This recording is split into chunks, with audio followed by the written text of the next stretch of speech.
All right, next up, the Virginia Tech Hokies. A lot of turnover for this year's Virginia Tech team. A lot of the guys that we are used to are no longer there. No more Sean Padula, no more Hunter Couture, no more Northwestern legend Robbie Barron.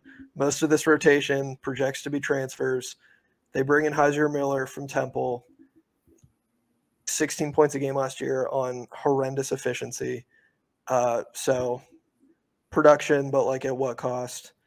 Bring in, is it Jaden Schutt or is it Schutt? I've never really known how to pronounce it. It's Schutt? Yeah. Bring him in from Duke. He redshirted last season. Could be a good system fit for Mike Young. I think that's reasonable to expect. He's a guy who draws up some nice sets to get some open 3-point looks. So I think system fit could be good there. Experienced front court from the mid-major ranks. So you bring in Ben Burnham from Charleston, Tobi Lawal from VCU. Burnham's a guy who can space the floor. You get some defense from Lawal. But on the whole, I'm not totally sure what to expect from the front court. And I'm a little bit worried that Miller is going to shoot them out of games. Those are my big concerns for Virginia Tech.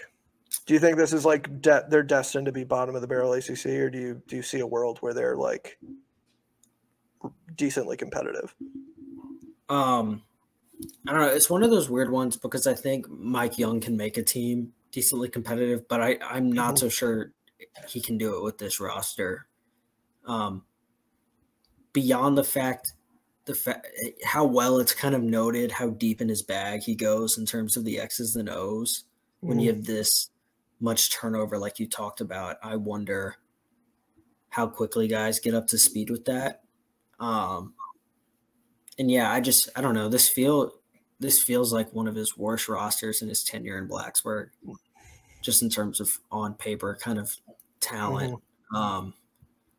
Yeah, you look at the list of the losses and it's hard not to feel a little bit down on kind of how this group's going to turn out. I mean, it just does feel like one littered with question marks. So, yeah,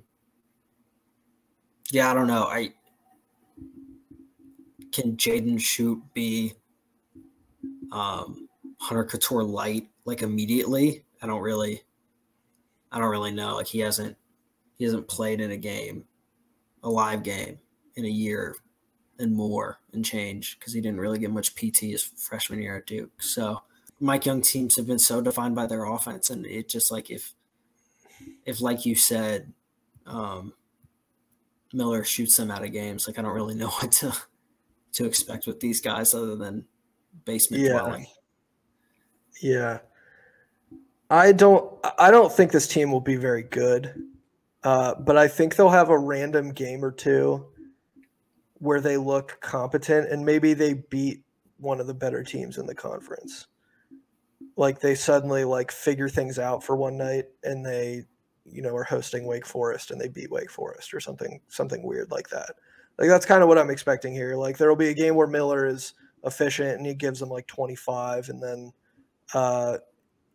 like Burnham knocks in a couple threes and Jaden Schutt is like he knocks in a couple and then suddenly they're off to the races. Like I think there will be games like that for this Hokies team where they look very competent offensively. And maybe that'll be a little bit later in the season when guys have like had time to kind of figure out the system and learn the ins and outs and understand the X's and O's, because early on this team could look really, really bad. I think they could look absolutely brutal early on, but maybe by the end of the season, they're like playing spoiler a little bit. And I think that's probably like the best outcome for this Virginia Tech. It's a rebuilding year for sure.